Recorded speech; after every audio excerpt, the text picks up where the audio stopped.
सर्वप्रथम केवल एक ही लोक था, जिसको अनामी लोक कहते हैं। उसमें परमेश्वर कबीर जी अकेले थे।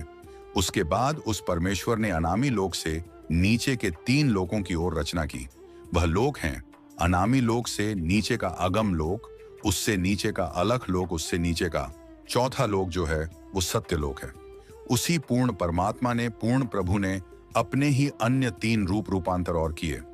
अगम लोक में वह अगम पुरुष कहलाता है, अलख लोक में अलख पुरुष और सत्य लोक में वो सत्य पुरुष एक ही परमात्मा अपने 3 रूप बनाकर वहां विराजमान है।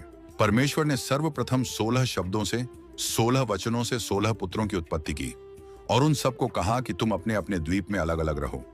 उसके पश्चात परमेश्वर ने कबीर जी ने अपने पुत्र उन 16 में से जो अचिंत है उससे कहा कि अचिंत आप अन्य रचना आप करो।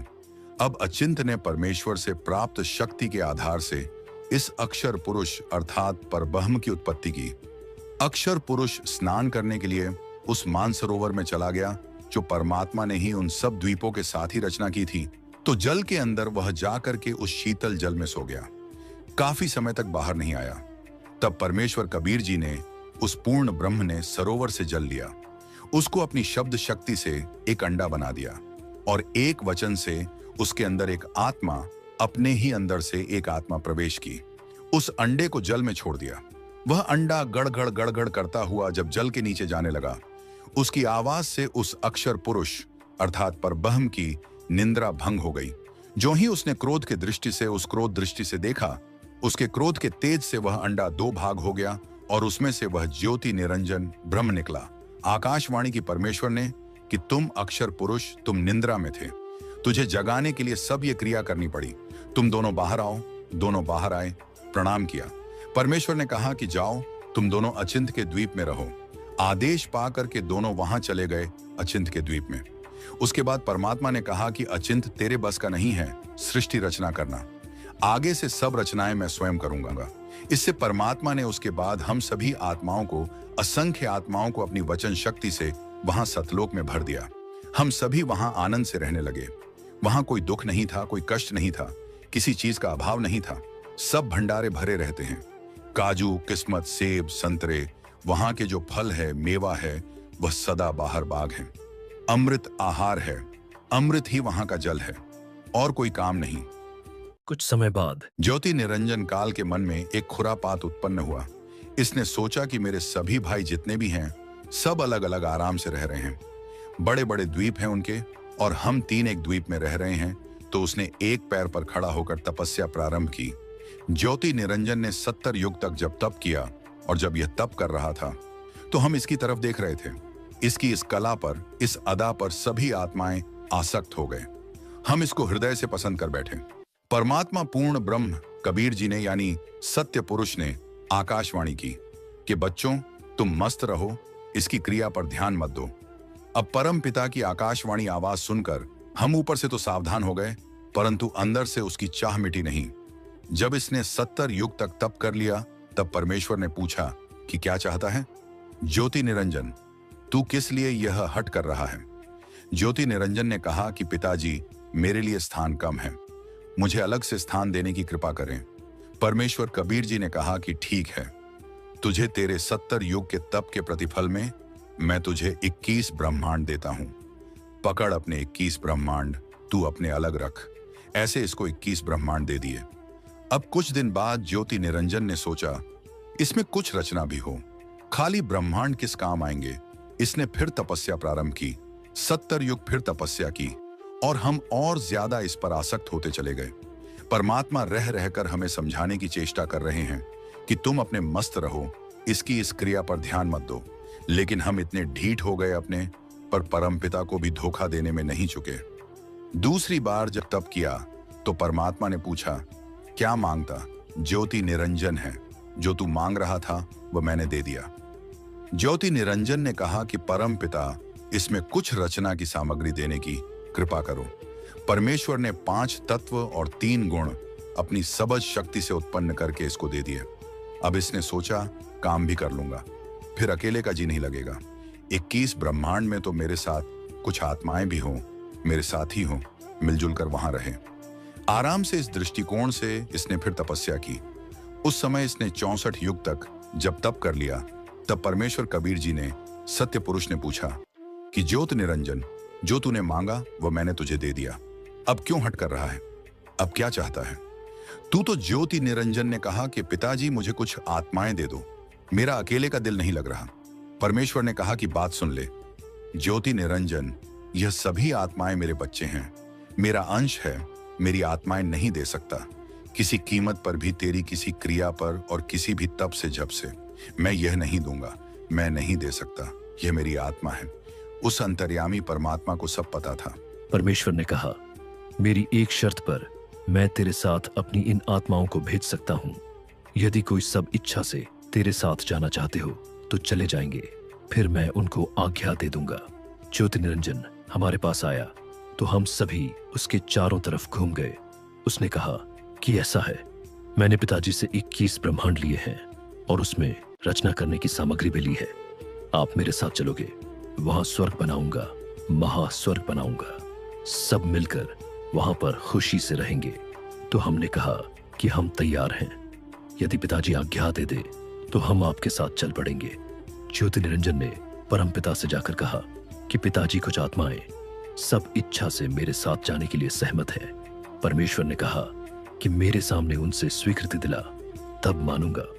परमेश्वर कबीर देव वहां आए और हम सबसे कहा कि जो आत्मा इस ज्योति निरंजन के साथ जाना चाहता है वह हाथ खड़ा करके स्वीकृति दे।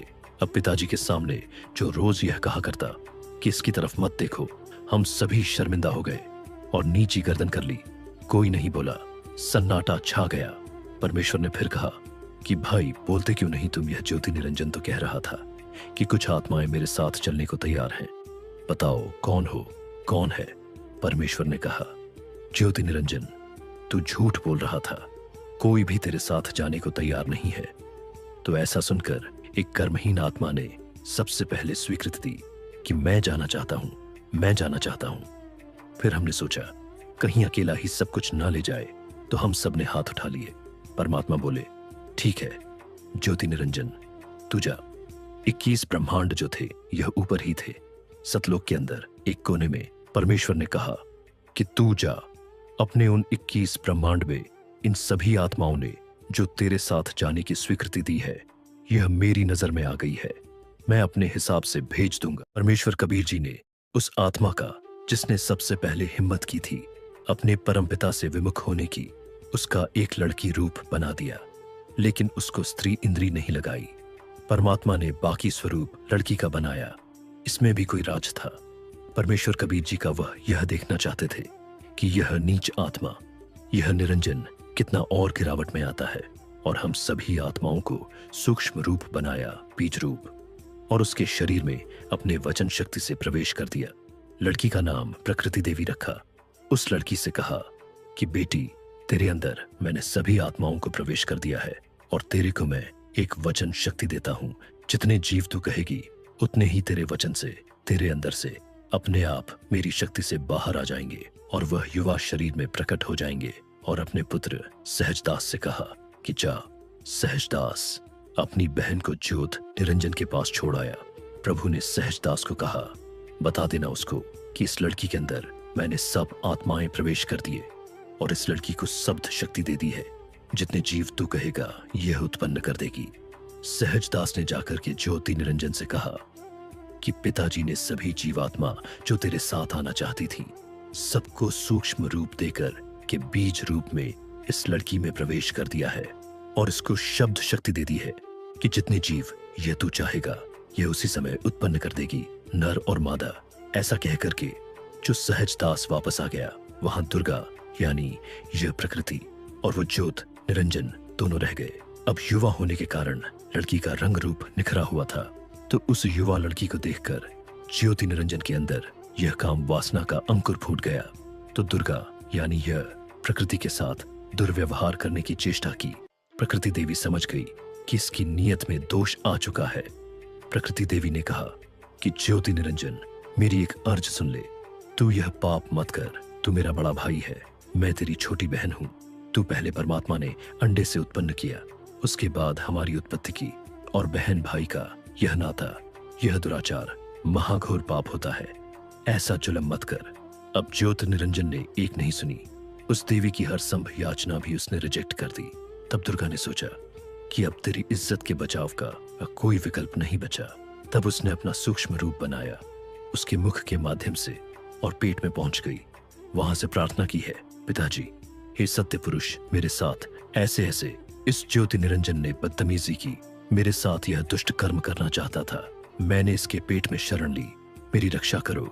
तब परमात्मा स्वयं ही अपने पुत्र जोगजीत का रूप धारण करके वहां प्रकट हो गए और देवी दुर्गा को उसके पेट से बाहर निकाला और कहा कि ज्योत निरंजन, सुन ले, आदेश परमपिता का, आज से तेरा नाम काल होगा। 1,00,000 मानव शरीर धारी प्राणियों के सूक्ष्म शरीर का तो नित आहार करेगा और 1,25,00,000 उत्पन्न करेगा, और आज से तुम्हें यहाँ से निष्कासित कर किया जाता है। चले जाओ यहाँ से, तुम दोनों के दोनों। अब दुर्गा ने जुल्म किया, सबसे पहले यह स्वीकृति दी, अपने परम पिता से नाता तोड़ा, इस दुष्ट के साथ जोड़ा, तो हम अपने परम पिता के हृदय से गिर गए।